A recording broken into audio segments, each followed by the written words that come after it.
ఇవాళ ఈ రాజకీయాలను కూడా చూస్తూ ఉన్నప్పుడు ఇంకా బాధ అనిపిస్తుంది. కారణం ఏమిటి అంటే ఇవాళ ఈ రాజకీయాలలో విశ్వసనీయత అన్న పదాన్ని ఎక్కడో చేశారు.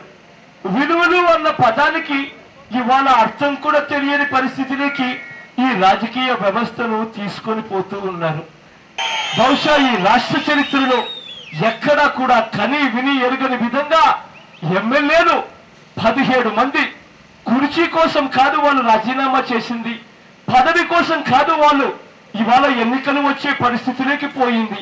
కేవలం రైతన్నకు తోడుగా నిలవాలని, రైతు కూలీకి అండగా నిలవాలని, రాజకీయాలలో విశ్వసనీయత అన్న పదానికి అర్థం తేవాలని, విలువలు అన్న పదానికి అర్థం అనేది ప్రతి ఒక్కరిలోనూ కూడా రావాలి అన్న ఆలోచనతో 17 మంది ఎమ్మెల్యేలు నా మాటకు గౌరవం ఇచ్చి తమ శాసనసభలో ఈ ప్రభుత్వానికి వ్యతిరేకంగా ఓటు వేసి ఇవాళ మళ్ళీ ఇక్కడికి రావడం జరిగింది.